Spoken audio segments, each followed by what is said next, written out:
Car दोस्तों, आज के इस वीडियो में आप सभी को बताने वाले हैं साइंस का वायरल पेपर, जो कि ये आपका 100% ओरिजिनल पेपर है। तो आप लोग इस वीडियो को अंत तक जरूर देखिएगा। इसमें सब आपको ऑब्जेक्टिव क्लियर हो जाएगा इस वीडियो में। तो सबसे पहले आप सभी को पेपर मिलते ही खंड अ मिलेगा। खंड अ में आप सभी को वस्तुनिष्ठ प्रश्न देखने को मिलेगा। जिस प्रकार से पिछले वर्ष भी हम लोग को 80 ऑब्जेक्टिव मिलता था, वो 2026 में भी हम लोग को कितना ऑब्जेक्टिव मिलेगा, तो 40 प्रश्न ही मिलने वाला है। तो आप लोग को 40 को ही टिक लगाना है। तो चलिए आइए, सबसे पहला ऑब्जेक्टिव क्वेश्चन नंबर 1 में दिया गया है। किसी प्रकाश स्रोत के सामने एक गेंद को रखने पर उसकी छाया कैसी बनती है? तो उसकी जो छाया होगी वह वृत्ताकार बनेगी। क्या बनेगा? तो ऑप्शन नंबर बी मारना है टिक, वृत्ताकार। चलिए नेक्स्ट नंबर चलते हैं। क्वेश्चन नंबर 2 नंबर में समतल दर्पण द्वारा बना प्रतिबिंब होता है। समतल दर्पण द्वारा जो बना प्रतिबिंब होता है वह काल्पनिक होता है। तो ऑप्शन नंबर यहाँ पे बी नंबर इसका टिक मारना है। चलते हैं नेक्स्ट नंबर। चलिए क्वेश्चन नंबर 3 नंबर में सरल सूक्ष्मदर्शी में किसका उपयोग होता है? सरल सूक्ष्मदर्शी में किसका हम लोग उपयोग करेंगे? तो ऑप्शन नंबर सी इसका राइट आंसर मारेंगे, उत्तल लेंस, जिसे कनकेव लेंस कहते हैं। तो ऑप्शन नंबर यहाँ पे सी नंबर आप लोगों को टिक मारना है। चलिए नेक्स्ट क्वेश्चन नंबर 4 नंबर में एक उत्तल लेंस की क्षमता एक डाईऑप्टर है, तो लेंस की फोकस दूरी क्या होगी? तो 100 सेंटीमीटर हो जाएगा। इसमें तो कोई कहने वाली बात ही नहीं है। तो यहाँ पे जब भी एक डाईऑप्टर होगा तो इसका 100 सेंटीमीटर हम लोग को फोकस दूरी देखने को मिलेगी। ये इसमें आप सभी को वेरी वेरी इंपॉर्टेंट ऑब्जेक्टिव बताएंगे, जो कि ये आपको 100% बिहार बोर्ड के एग्जाम के लिए है। ठीक, तो आप लोग नए होंगे चैनल पे तो आप लोग जरूर से सब्सक्राइब कर लीजिएगा। चलिए नेक्स्ट क्वेश्चन नंबर 5 नंबर में निर्वात में प्रकाश की चाल क्या होती है? तो निर्वात में प्रकाश की चाल जो होती है वह 3 गुना 10⁸ मीटर प्रति सेकंड होती है। तो यहाँ पे ऑप्शन नंबर बी टिक मारना है। चलिए next number question number 6 number में एक एम्पियर का मान कितना होता है? तो यहाँ पे एक एम्पियर दिया गया है। इसे हम लोग ए को क्या कहेंगे? एम्पियर कहेंगे। तो या एक माइक्रोफेराड, माइक्रोफेराड एम रहेगा तब कहेंगे। एक एम्पियर का मान कितना होता है? तो यहाँ पे 6 का ऑप्शन नंबर बी आ जाएगा, 10 पे पावर -10 मीटर होगा। तो ऑप्शन नंबर बी आ जाएगा। ठीक, चलिए नेक्स्ट क्वेश्चन नंबर 7 नंबर में फोटोग्राफी कैमरा का अभिदृश्यक लेंस कैसा होता है? जब भी हम लोग फोटो खींचते हैं मोबाइल से या कैमरा से, उसका जो अभिदृश्यक लेंस होगा वह किस प्रकार से होगा? तो यहाँ पे 7 का ऑप्शन नंबर बी आ जाएगा, उत्तल लेंस होगा। क्या होगा? उत्तल लेंस। तो ऑप्शन नंबर यहाँ पे बी नंबर टिक मारना है। ठीक, चलिए नेक्स्ट नंबर चलते हैं। तो आप लोग नए होंगे चैनल पे या वीडियो पे तो आप लोग जरूर से सब्सक्राइब कीजिएगा। ये आपका 100% जो है ये आपका बिहार बोर्ड से पेपर लिया हुआ ऑब्जेक्टिव सब है। ठीक ना, तो ये आप सभी को याद रखना है। ठीक, चलिए तो 8 नंबर में दिया गया है निम्नलिखित में किसका अपवर्तनांक सबसे कम होता है? अपवर्तनांक मतलब क्वथनांक हुआ, जिसे हम लोग कांस्टेंट कहते हैं। जो क्या होता है? रिफ्लेक्टिव इंडेक्स होता है, उसको हम लोग को फिक्स रखना होता है अपवर्तनांक मतलब। तो यहाँ पे इसका राइट आंसर आ जाएगा 8 का सी नंबर, पानी। पानी जो है इसका अपवर्तनांक सबसे कम होता है इसमें। ऑप्शन नंबर सी मारना है। चलिए नेक्स्ट नंबर चलते हैं। क्वेश्चन नंबर 9 नंबर में यदि प्रकाश की चाल निर्वात में सी हो, तो प्रकाश की चाल क्या है? निर्वात में हवा और में सी है, तो कांच में n बराबर 1.5 में कांच की चाल क्या होगी? बहुत ही वेरी वेरी इंपॉर्टेंट है, 1/5। ठीक ना, तो अब यहाँ पे इसको निकाल लेना है। तो यहाँ पे अगर निकालेंगे तो ये 2/c3 आ जाएगा। 2c/3 यहाँ पे इसकी चाल निकल के आ जाएगी। चलिए नेक्स्ट नंबर चलते हैं। क्वेश्चन नंबर 10 नंबर में दिया गया है यदि जल एवं कांच के निर्वात के सापेक्ष अपवर्तनांक क्रमशः 4/3 तथा 3/2 हो तो कांच का जल के सापेक्ष अपवर्तनांक क्या होगा? वेरी वेरी इंपॉर्टेंट है, जो कि 100% पिछले वर्ष भी पूछा गया था। हो सकता है ये लड़ेगा। तो यहाँ पे डी नंबर मारना है, 9/8 आ जाएगा। ठीक, तो यहाँ पे इसका राइट आंसर डी नंबर मारिएगा। चलिए ये सब आप सभी को याद रखने योग्य है, जो कि ये आप सभी लोग को याद रखना है। नेक्स्ट 11 नंबर में निम्नलिखित में से कौन नेत्र का रंगीन भाग है? मतलब इन 4 ऑप्शन में नेत्र का कौन रंगीन भाग कहलाता है? तो ऑप्शन ए नंबर में कॉर्निया, बी नंबर में परितारिका, सी नंबर में रेटिना, डी नंबर में पुतली। तो 11 का ऑप्शन नंबर बी मारना है, परितारिका। परितारिका जो है इसमें नेत्र का रंगीन भाग कहलाएगा।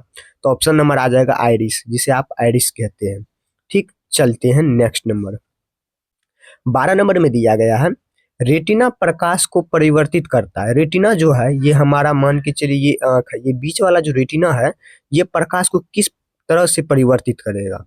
तो ऑप्शन नंबर ए नंबर में वास्तविक प्रतिबिंब में करेगा, या विद्युत सिग्नल में करेगा, या दोनों में करेगा, या इनमें से कोई नहीं करेगा। तो यहाँ पे आ जाएगा विद्युत सिग्नल की तरह काम करेगा रेटिना, ठीक ना। जिस प्रकार से विद्युत इलेक्ट्रिक फटाफट आ जाता है उसी प्रकार से ये भी काम करेगा। चलिए next number, question number 13 number में, पेशियों के शिथिल होने पर अभिनेत्र लेंस की फोकस दूरी लगभग कितनी होती है? तो पेशियों मतलब क्या, मसल जिसे कहते हैं, मांस जिसे कहते हैं, वही हुआ। तो अभिनेत्र के कितना होगा? यहाँ पे ए नंबर आ जाएगा 2.5 सेंटीमीटर, बहुत ही कम होगा नैनोमीटर में। ठीक, तो यहाँ पे 2.5 सेंटीमीटर आएगा। चलिए नेक्स्ट नंबर चलते हैं, क्वेश्चन नंबर 14 नंबर में, विद्युत धारा की प्रबलता का सही मात्रक क्या होता है? जो कि ये वेरी वेरी इंपॉर्टेंट है बिहार बोर्ड के एग्जाम के लिए 2026 में। ये 100% लड़ने वाला सब ऑब्जेक्टिव आप सभी को इस वीडियो में बताएंगे। तो आप लोग फटाफट सब्सक्राइब कीजिएगा, अपने साथी दोस्तों तक जरूर शेयर कीजिएगा। चलिए, तो विद्युत प्रबलता का सही मात्रक आप लोग क्या मारिएगा? तो एम्पियर होता है। क्या होता है? एम्पियर होता है। तो the unit of the strength of electric current is ampere. तो ऑप्शन नंबर ए यहाँ पे टिक मारना है। चलिए, जिसका इंग्लिश है इंग्लिश भी यहाँ पे देख सकते हैं।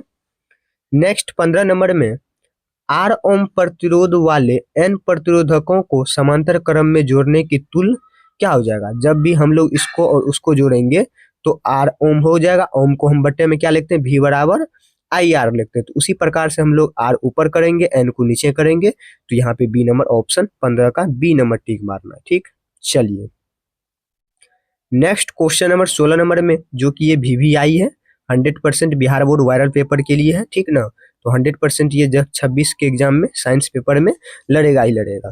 तो 1 HP का मतलब हुआ मतलब अश्व शक्ति बराबर क्या होता है? तो 1 HP बराबर आप लोग जानते होंगे 746 वाट होता है। ठीक ना, तो 746 वाट 1 HP बराबर होता है। तो ऑप्शन नंबर बी यहाँ पे टिक मारना है। चलिए next number, question number 17 number में, द्विक सूचक की सुई कैसी होती है? तो द्विक सूचक की जो सुई होती है वह किस प्रकार से होगी? तो वह छड़ चुंबक के जैसा होगा। क्या होगा? छड़ चुंबक के जैसा, बार मैग्नेट होगा। तो ऑप्शन नंबर बी मारना है। ठीक, चलिए next number, question number 18 number में, घरेलू विद्युत परिपथ में धनात्मक तार का रंग कैसा होता है? धनात्मक मतलब पॉजिटिव, ऋणात्मक मतलब निगेटिव। ठीक ना, ये पॉजिटिव तार हुआ, इसमें हम लोग लाल वाला तार यूज करेंगे, इसमें काला वाला तार यूज करेंगे। ठीक, जिस प्रकार से रहेगा उस प्रकार से हम लोग को यूज करना है। तो घरेलू मतलब क्या, गौर घर में या गांव में जो घरेलू तौर पे उपयोग करते हैं उसमें पूछ रहा है। तो यहाँ पे बोल रहा है, तो यहाँ पे क्या आ जाएगा? घरेलू विद्युत परिपथ में धनात्मक तार का रंग लाल होता है। तो ऑप्शन नंबर यहाँ पे डी नंबर आ जाएगा। घरेलू मतलब क्या, घर और में यूज करने वाला। बाहर और में तो हरा भी हो सकता है, पीला भी हो सकता है, नीला भी हो सकता है, बहुत तरह का तार होता है। वहाँ पे जिस तरह से यूज करता हो, मतलब घरेलू तौर पे यहाँ पे पूछा है। ठीक है ना, तो यहाँ पे आप सभी को लाल मारना है, क्योंकि यहाँ पे पॉजिटिव में हम लोग लाल का ही उपयोग करते हैं और निगेटिव में काला का उपयोग करते हैं। किसमें? गांव घर में, घरेलू उपयोग में। तो the colour of the positive wire in the domestic electric current, domestic मतलब घरेलू में उपयोग करेंगे हम लोग रेड तार को। ठीक ना, चलिए नेक्स्ट नंबर, फटाफट आप लोग इस वीडियो को अपने साथी दोस्तों तक जरूर शेयर कीजिएगा। चुंबकीय क्षेत्र रेखाएं क्या होती है? चुंबक क्षेत्र की जो रेखा होती है वह कैसी होती है, ये पूछा है। तो यहाँ पे बंद वक्र होता है, या त्रिभुजाकार होता है, या खुला वक्र होता है, या आयताकार होता है। ठीक ना, यहाँ पे क्लोजेड कर्व, या ट्रायंगुलर, या ओपन कर्व, या रेक्टेंगुलर। तो यहाँ पे 19 का आ जाएगा, ए नंबर आ जाएगा, बंद वक्र होता है चुंबकीय का। चुंबक जब भी रहेगा वो बंद आकृति में रहेगा। ठीक ना, तो बंद वक्र बनेगा। तो ऑप्शन नंबर 19 का ए नंबर टिक मारना। चलिए नेक्स्ट क्वेश्चन नंबर 20 नंबर में, निम्न में से कौन AC मोटर की कुंडली के दोनों सिरों पर होते हैं? तो दोनों सिरों पर कौन काम करेगा? पूर्ण वलय काम करेगा। तो ऑप्शन नंबर यहाँ पे आ जाएगा पूर्ण वलय। यहाँ पे AC जब भी मोटर काम करेगा वो कुंडली के पूर्ण वलय पे ही काम करेगा। ठीक ना, चलिए नेक्स्ट क्वेश्चन नंबर 21 नंबर में, चुंबक के भीतर चुंबकीय क्षेत्र रेखाओं की दिशा होती है। तो चुंबक, मान के चलिए ये एक चुंबक है, इसके अंदर का जो चुंबकीय क्षेत्र की रेखा होगी वह किस प्रकार से अपनी वह दिशा में घूर्णन करेगी, यही पूछा है ना। तो ऑप्शन नंबर ए आ जाएगा, दक्षिण ध्रुव से उत्तरी ध्रुव की ओर से वह क्या करेगा, रेखा क्षैतिज में काम करेगा। तो ऑप्शन नंबर ए यहाँ पे टिक मारना है। चलिए नेक्स्ट नंबर, तो आप लोग कितना सही किया अभी तक में, तो आप लोग जल्दी से कमेंट बॉक्स में बताइएगा, ठीक ना। चलिए नेक्स्ट 22 नंबर में चुंबकीय क्षेत्र रेखाएं क्या है। तो चुंबकीय क्षेत्र रेखाएं जो है वह क्या है, तो यहाँ पे 22 का ए नंबर आ जाएगा। एक दूसरे को प्रतिच्छेद नहीं करते चुंबकीय क्षेत्र रेखाएं, बल्कि वह खुद ब खुद प्रतिच्छेद करती रहती है, ठीक ना। चलिए मैग्नेटिक फील्ड इन लाइंस, तो do not interested each other, मतलब ये अपने आप पर निर्भर रहता है बल्कि दूसरे पर न रहता है, ठीक ना। कौन, चुंबकीय क्षेत्र रेखाएं। चलिए एक शानदार ऑब्जेक्टिव है जो कि ये आप सभी को 100% बिहार बोर्ड में लड़ने वाला वीवीआई है, ठीक ना। वीवीआई 100% है। तो सीएनजी का पूरा नाम जो होता है वह होता है कंप्रेस्ड नेशनल गैस। तो 23 का ऑप्शन नंबर यहाँ पे आप सबों को सी नंबर मारना है। कंप्रेस्ड नेचुरल गैस होता है सीएनजी का। सीएनजी अब टोटो भी निकल गया है, सब चीज निकल गया है सीएनजी में अब। चलिए गाड़ी और चलिए नेक्स्ट नंबर चलते हैं, क्वेश्चन नंबर 24 नंबर में, लाल रंग से अधिक तरंगदैर्घ्य वाले किरणों को कहते हैं। तो लाल रंग मतलब ज्यादातर रेड वाले, अधिक अधिक मतलब ज्यादा, ज्यादा तरंगदैर्घ्य वाले किरणें जो होती है वह क्या कहलाएगी। तो ऑप्शन नंबर 24 का बी नंबर आ जाएगा, अवरक्त किरणें कहलाएगी, मतलब इंफ्रारेड रे कहलाएगी। तो ऑप्शन बी नंबर टिक मारिएगा। चलिए नेक्स्ट नंबर 26 नंबर में, निम्न में कौन सा ऊर्जा स्रोत सौर ऊर्जा के वित्तीय नहीं है। तो यहाँ पे इसका राइट आंसर 25 का आ जाएगा, डी नंबर, नाभिकीय ऊर्जा। तो ऑप्शन नंबर यहाँ पे आप सबों को डी नंबर टिक मारना है। चलिए नेक्स्ट में चलते हैं, क्वेश्चन नंबर 26 नंबर में जो कि वीवीआई है। ग्रीन हाउस गैसों का सबसे ज्यादा उत्सर्जन होता है। तो ग्रीन हाउस गैसों का सबसे ज्यादा उत्सर्जन जो है वह किस चीज में होगा, तो यहाँ पे जीवाश्म ईंधन में होगा, ठीक है ना, फोसिल फ्यूल में होगा। नेक्स्ट देखते हैं 27 नंबर में, देखिए सोलर सेल बना होता है। सोलर सेल जो बना होता है वो आप लोग को सिलिकॉन का ही बना देखने को मिलेगा। ये solar cell is made of, किसका बना होता है, सिलिकॉन का। तो ऑप्शन नंबर सी, जो कि ये वेरी वेरी इंपॉर्टेंट है, 100% लड़ने वाला सब है। नेक्स्ट 28 नंबर में, निम्नलिखित में कौन धोबिया सोडा का अनुसूत्र है। तो 28 का ऑप्शन नंबर डी मारना है, ठीक ना। तो Na2CO3 10H2O, यहाँ पे डी नंबर।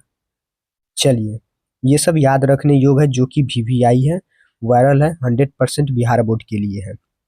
नेक्स्ट 29 नंबर में, निम्नलिखित में कौन संयोजन अभिक्रिया, मतलब जो संतुलित है उसी को हम लोग संयोजन अभिक्रिया कहेंगे। तो यहाँ पे बी नंबर देख लीजिए, ये आपका संतुलित है, क्योंकि इधर भी कॉपर 2 ठो, इधर भी 2 ठो, इधर ऑक्सीजन 2 गो, इधर भी ऑक्सीजन 2 गो। तो ऑप्शन नंबर बी आ जाएगा, क्योंकि ये संतुलित है समीकरण। चलिए next number, question number 30 number में, निम्न में कौन ऑक्सीकारक की क्रिया नहीं है। तो भोजन का जो पचना ही है, इस यही आपका ये अपक्षेपण जो है ये नहीं होगा, भोजन का पचना ये भी नहीं होगा, दहन ये भी नहीं होगा, अपक्षेपण जो है ये ऑक्सीकरण की क्रिया नहीं है, बाद बाकी ये सब है। चलिए next number, question number 31 number में, साग सब्जियों का विघटित होकर कंपोस्ट बनना किस अभिक्रिया का उदाहरण है। तो किस अभिक्रिया का उदाहरण है, ऊष्माक्षेपी का है। तो option B number. Next number देखिए 32 नंबर में, वसा युक्त खाद्य सामग्री को विकृत गंधित होने से बचाने के लिए उसमें किस चीज को मिलाए जाने पर पदार्थ को क्या कहते हैं। तो 32 का डी नंबर आ जाएगा, प्रति उपचायक कहते हैं। तो डी नंबर मारिएगा, ठीक। नेक्स्ट नंबर देख लीजिए 33 नंबर में, विरंजक चूर्ण का रासायनिक सूत्र, जो कि वीवीआई है, ठीक ना। 100% ये सब मॉडल पेपर, सब 100% मॉडल पेपर से ये सब मिला हुआ सब ऑब्जेक्टिव है, ठीक ना। तो विरंजक चूर्ण का जो रासायनिक सूत्र होता है वह CaCl2 होता है, ठीक ना। तो 33 का बी नंबर मारना है, CaOCl2 होगा। एक लास्ट देख लीजिए 34 नंबर, हमारे पेट में कौन सा अम्ल पाया जाता है। तो HCl, जिसे आप हाइड्रोक्लोरिक अम्ल कहते हैं, ये आपको देखने को मिलेगा, ठीक ना। हाइड्रोक्लोरिक अम्ल, जिसे आप हाइड्रोक्लोरिक अम्ल कहते हैं। तो हमारे पेट में जो हम कोई भी चीज़ खाते हैं वो जो हमारे पाचन करता है अम्ल, तो वो हाइड्रोक्लोरिक ही करता है, ठीक ना। तो अभी की इस वीडियो में हम लोग जितना भी ये साइंस का वीवीआई ऑब्जेक्टिव देखे, ये आपका 100% 2026 के एग्जाम के लिए वीवीआई है, ठीक ना। तो आप लोग इस वीडियो को अपने साथी दोस्तों तक जरूर शेयर कीजिए, ठीक। और आप लोग नए होंगे चैनल पे तो आप लोग जरूर से सब्सक्राइब कीजिएगा। तो आप लोग से यही रिक्वेस्ट रहेगा, अंत तक इस वीडियो को जरूर देखिएगा। तो चलिए मिलते हैं नेक्स्ट वीडियो में।